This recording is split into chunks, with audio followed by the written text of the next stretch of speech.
بسم اللہ الرحمن الرحیم۔ جب اللہ سبحانہ تعالیٰ نے حضرت آدم علیہ السلام اور حوا سلام اللہ علیہ کو عزت و اکرام سے نوازتے ہوئے جنت میں رہنے کا حکم دیا تو شیطان کو انسان کی یہ عزت و تکریم برداشت نہ ہوئی۔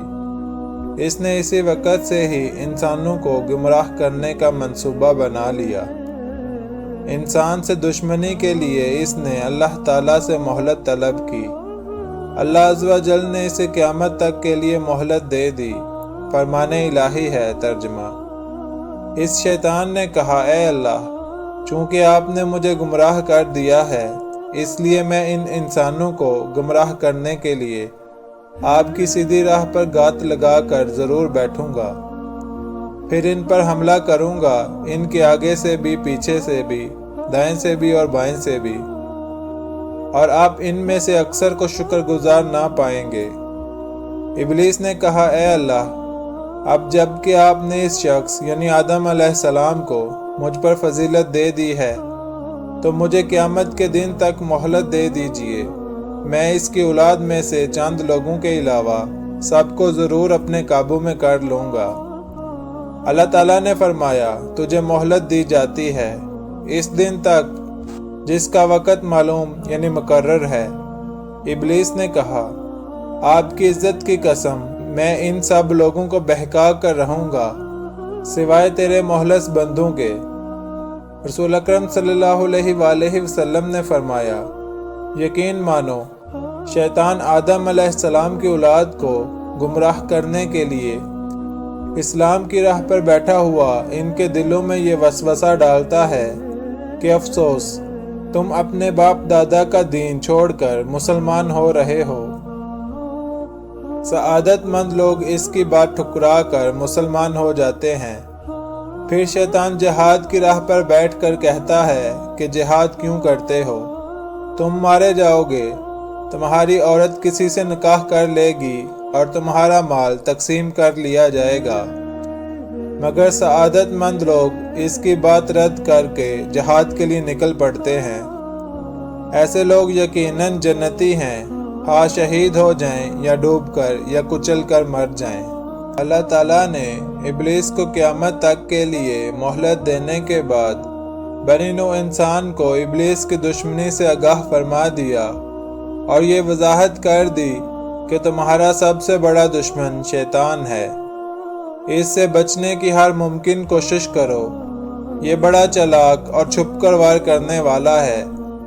تم اسے اور اس کے چیلوں کو نہیں دیکھ سکتے، لیکن وہ تمہیں دیکھ رہا ہوتا ہے۔ اس نے تمہارے ماں باپ کو دھوکہ دے کر جنت کی آرام دہ زندگی سے محروم کروا دیا۔ فرمان الہی ہے ترجمہ۔ اللہ نے فرمایا، اے ابلیس، جا ان یعنی آدم علیہ السلام کی اولاد میں سے جو بھی تیری پیروی کریں گے، تم سب کی سزا جہنم ہی ہے، جو پورا بدلہ ہے، اور ان اولاد یعنی اولاد آدم میں سے تو جسے بھی اپنی آواز یعنی خوشنما الفاظ سے گمراہ کر سکتا ہے کر لے۔ ان پر اپنے سوار اور پیادے بھی دوڑا، ان کے مال اور اولاد میں بھی اپنا حصہ حاصل کر لے، ان سے جھوٹے وعدے بھی کر لے، اور ان یعنی اولاد آدم سے شیطان کے سارے وعدے محض دھوکہ ہی ہیں۔ اللہ تعالیٰ نے فرمایا، بے شک میرے مخلص بندوں پر تیرا کوئی زور نہیں چلے گا، اور تمہارا رب ان مخلص بندوں کی دستگیری کرنے کے لیے کافی ہے۔ اللہ تعالیٰ نے فرمایا، اور یاد کرو جب ہم نے فرشتوں سے کہا کہ آدم کو سجدہ کرو تو ابلیس کے علاوہ سب نے سجدہ کیا۔ وہ ابلیس جنات میں سے تھا۔ اس ابلیس نے اپنے پروردگار کے حکم کی نافرمانی کی تو اے انسانوں، کیا تم پھر بھی اسے اور اس کی اولاد کو میرے سوا دوست بناتے ہو؟ حالانکہ وہ تمہارے دشمن ہیں۔ آگاہ رہو، ایسے ظالموں کے لیے بہت ہی برا بدلہ ہے۔ اللہ تعالیٰ نے آدم علیہ السلام کو پیدا کیا تو ان کا قد 60 ہاتھ لمبا بنایا، پھر ان میں روح پھونکی اور فرمایا، جا کر فرشتوں کی جماعت کو سلام کہیے اور ان کا جواب غور سے سنیے۔ وہی تمہارے اور تمہاری اولاد کے سلام اور جواب کا طریقہ ہوگا۔ آدم علیہ السلام نے فرشتوں کی ایک جماعت کے پاس جا کر کہا السلام علیکم۔ فرشتوں نے جواب دیا السلام علیکم ورحمۃ اللہ، یعنی ورحمۃ اللہ کا اضافہ کر دیا۔ جنت میں جو بھی داخل ہوگا وہ آدم علیہ السلام کی صورت پر یعنی 60 ہاتھ قد کا ہوگا۔ اس کے بعد آج تک مخلوق کے قد میں کمی ہوتی رہی ہے، یہاں تک کہ موجودہ صورت آ گئی۔ امید کرتا ہوں آپ کو آج کی ویڈیو اچھی لگی ہوگی۔ ویڈیو اچھی لگی ہے تو ویڈیو کو لائک اور چینل کو سبسکرائب کر دیں۔ اللہ تعالی ہم سب کا حامی و ناصر ہو۔ اللہ آمین یا رب العالمین۔